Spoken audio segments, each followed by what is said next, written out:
Salve, quebrada de Jesus. E aí, como é que vocês estão? Espero que esteja bem, para honra, para glória, para o nome do Senhor Jesus Cristo. Amém? Meus irmãos, em nome de Jesus, eu quero agradecer mais uma vez a oportunidade, o privilégio de estar compartilhando e dividindo, explanando a palavra do Senhor aqui no canal. Amém? Dar continuidade no capítulo 12, do versículo 22 ao versículo 29. Amém? Mateus, capítulo 12, do 22 ao 29. A fonte do poder de Jesus. Então, levaram até Jesus um homem cego e mudo, que estava possuído por um demônio. Jesus o curou e ele passou a falar e ver. Admirada, a multidão perguntou: será que este homem é o filho de Davi? No verso 24, entanto, quando os fariseus souberam do milagre, disseram: ele só expulsa demônios porque seu poder vem do Beelzebu, o príncipe dos demônios. Jesus conhecia os pensamentos deles e respondeu: todo reino dividido internamente está condenado à ruína. Uma cidade ou família dividida contra si mesma se desintegrará. Se Satanás expulsa Satanás, está dividido e luta contra si mesmo. Seu reino não sobreviverá se eu expulso o demônio pelo poder de Beelzebu. O que dizer de seus discípulos? Eles também expulsam demônios, de modo que condenarão vocês pelo que acabaram de dizer. Mas se expulso demônios pelo Espírito de Deus, então o reino de Deus já chegou até vocês. Afinal, quem tem o poder para entrar na casa de um homem forte e saquear seus bens? Somente alguém maior, alguém ainda mais forte, alguém capaz de amarrá-lo e saquear sua casa.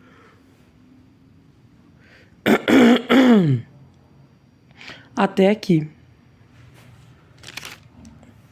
Aqui logo de cara, Jesus já estava vindo de vamos dizer assim, de uma série de ministrações, de uma série de curas, porque lá no versículo, aqui no capítulo 11, Jesus já vinha de uma pegada,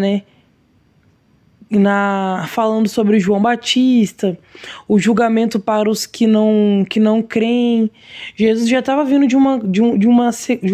vamos dizer assim, de uma semana, bem corrida, bem pauleira mesmo.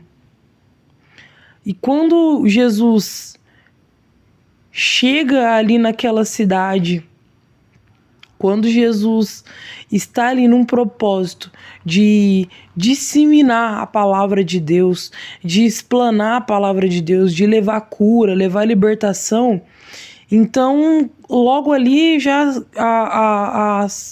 vamos dizer assim, a fofoca já começou a se espalhar ao respeito dos milagres que Jesus tem feito.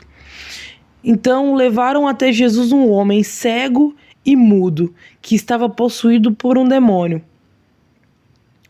Aonde Jesus chega, aonde Jesus habita, aonde Jesus está, ou a presença dele habita, ele se faz presente, não tem como ser meio a meio. É metade Jesus e metade demônio. Não.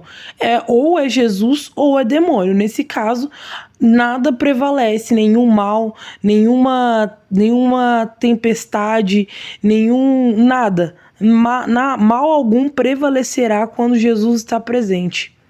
E aqui a palavra fala, Jesus o curou e ele passou a falar e a ver.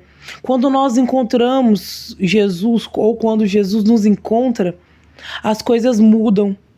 Há mudança espiritual, há uma libertação espiritual, há uma libertação de mente, como que eu posso te falar de mente? De uma fortaleza de mente.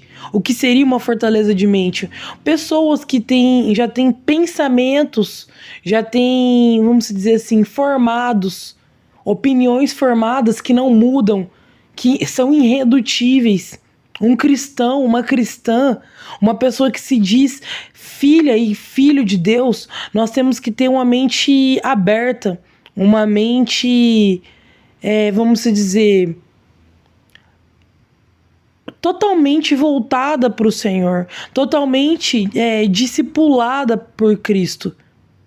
Porque Cristo ele veio para nos mudar, ele veio para colocar vinho novo em odres novos. Ele troca os nossos odres, ele troca o nosso odre, ele troca o vaso, ele troca as nossas vestes para poder colocar coisas novas dentro de nós, para poder restaurar algo que está quebrado dentro de nós.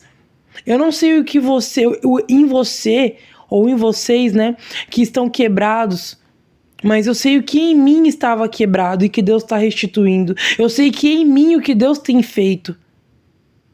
E nesse homem que ele era cego e era mudo, o que dentro dele estava quebrado, o que dentro dele teve que ser resificado.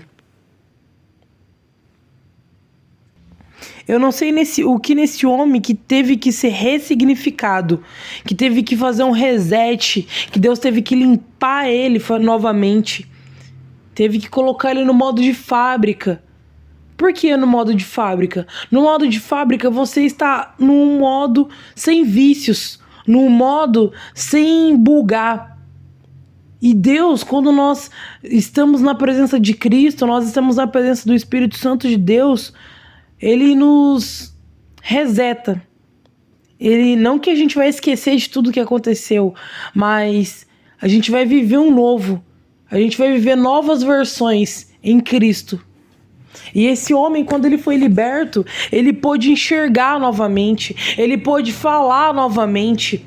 Ele foi liberto não somente de demônios, mas sim também de vícios que ele deveria, na minha expressão, na minha liberdade que eu tenho.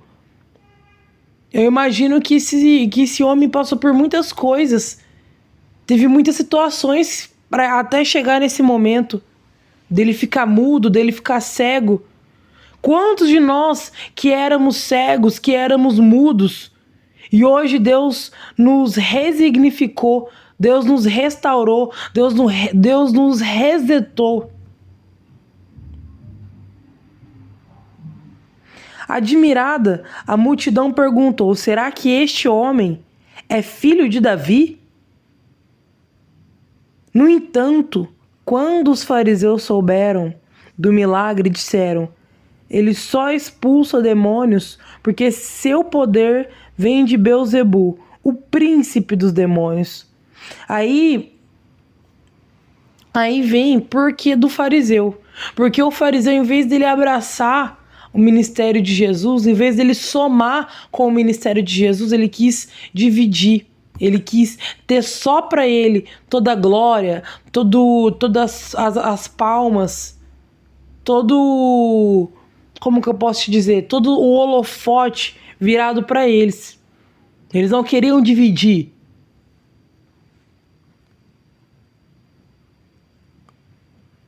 Eles não queriam dividir a palavra. Eles não queriam que todos soubessem da palavra. E aqui Jesus mesmo fala. Jesus conhecia os pensamentos deles e respondeu: todo reino dividido internamente está condenado à ruína. Uma cidade ou família dividida contra si mesma se desintegrará. Se Satanás expulsa Satanás, está dividido e luta contra si mesmo. Não tem como o dono de uma empresa, não tem como eu, Richelle, ter uma empresa e eu mesma lutar contra a minha própria empresa. Eu mesmo, em vez de eu querer que a minha empresa prospere, eu boicotar. Eu contratar pessoas que, em vez de me ajudar, vão me avacalhar, vão levar o meu negócio pro buraco. Tá entendendo o que Jesus quis dizer? Como que Beelzebul, como é que o inimigo iria expulsar ele no nome dele mesmo? Não faz sentido. E quantas vezes que eu e você tentamos expulsar determinadas situações das nossas vidas que não é na nossa força, não é no nosso braço, mas é no braço do Espírito Santo de Deus, é na força de Jesus. E aqui Jesus fala: expulso demônios pelo poder de Beelzebul. O que dizer de seus discípulos? Eles também expulsam demônios, de modo que a condenarão vocês pelo que acabaram de dizer?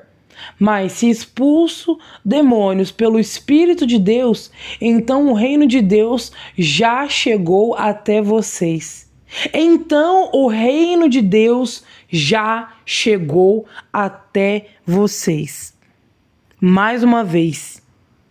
Mas se expulso demônios pelo Espírito de Deus, então o reino de Deus já chegou até vocês. O reino de Deus já chegou até a nós, porque nós não expulsamos demônios, nós não oramos em nome de santos, em nome de imagens, em nome de outros deuses, de outros Baals. Nós oramos, nós expulsamos demônios em nome de Jesus. Nós oramos em nome de Jesus. Nós clamamos pelo nome de Jesus. Nós queremos Jesus. Nós somos espíritos de Jesus.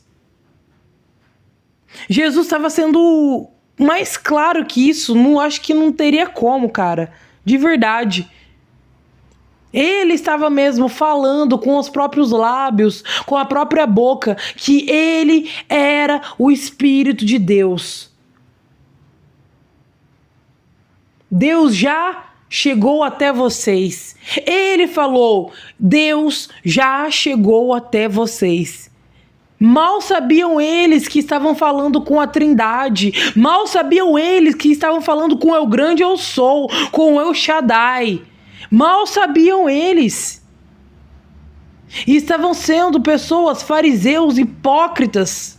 Pessoas que blasfemavam contra a presença do grande Eu Sou. Pessoas que estavam querendo lutar com o braço forte.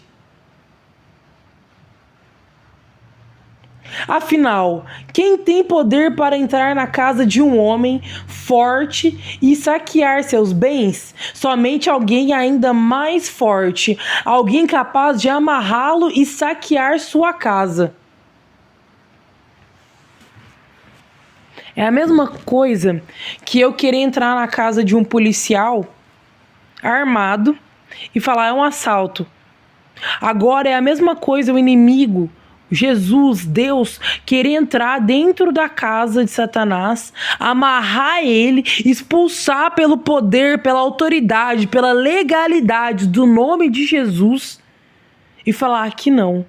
Nesse templo, nessa casa, nesse corpo, você não habita mais, porque quem habita aqui sou eu, quem faz morada aqui sou eu, quem cura, quem restaura, quem faz acontecer sou eu, o El Shaddai, o nome, o homem, o nome que está acima de sobre todo nome, aquele que fez montes e terras, aquele que fez jorrar água de uma rocha, aquele que levou, que fez acontecer, aquele que faz, aquele que acontece, que o nome dele é Deus, o nome dele é Jesus. Ele tem vários nomes, mas ele atende por um só, chamado Jesus Cristo de Nazaré. Até quando você vai ficar prostrado, prostrada em meio às tuas dores, em meio às tuas sofrências, em meio às tuas lenga-lengas? Eu não estou menosprezando a tua dor, eu não estou menosprezando a tua dificuldade, a tua limitação, porque nós somos limitados, mas não queira limitar o que Deus quer fazer na tua vida, não queira limitar as promessas que Deus colocou na tua vida, não queira limitar as curas que Deus colocou na tua vida, não queira limitar aquilo que Deus falou sobre a tua vida, não queira limitar as palavras que Deus já declarou sobre a tua vida. Mas você já foi curado, você já foi liberto, você é uma pessoa liberta, livre, para viver e vivenciar as melhores coisas que Deus tem para a tua vida. Mas você está disposta a escutar, disposto a enxergar? Ou você vai ficar que nem os fariseus, mudos e cegos, mudos para querer falar da palavra de Deus, cegos para enxergar os próprios erros, as próprias falhas, porque nós não estamos isentos de falhas, nós somos seres humanos. O único que nunca falha, que não falhará, que nunca falhou é Jesus. E Ele é misericordioso, Ele é bondoso. E você? Até quando você vai ficar sem enxergar? Até quando, mesmo você sendo curado, sendo liberta, você vai ficar engessado, estagnada? Porque Deus não te chamou para ficar parado. Deus te chamou para se mover. Deus te chamou com propósito. Amém? E é por aqui que eu deixo a palavra do Senhor em nome de Jesus, que a palavra dele seja alcançada não somente por mim, mas por outras pessoas, que essa palavra do Senhor seja como uma flecha que já tem um alvo, que é o coração de várias pessoas que vão escutar essa ministração. Em nome de Jesus, amém. Senhor meu Deus, Senhor meu Pai, eu quero te agradecer, Senhor. Agradecer por mais um dia, por mais uma noite. Eu não sei como que tá o teu coração, eu não sei como é que tá os teus sonhos, os teus objetivos, mas o Senhor sabe. Que o Senhor venha aí nesse momento, Pai, colocando um exército de anjos para guardar a vida dos meus irmãos, das minhas irmãs que vão escutar essa palavra, Pai. Guarda, Senhor, faz a mente deles cativa a tua presença, cativa os teus pensamentos. Coloca, Senhor, Efésios 6:10, Senhor. Blinda eles, Senhor, com a couraça da justiça, o capacete da salvação, em nome de Jesus, Senhor. Reveste eles com toda a autoridade, Senhor, em nome de Jesus. E amém, amém. Salve Quebrada, que Deus abençoe a vida de vocês, em nome de Jesus.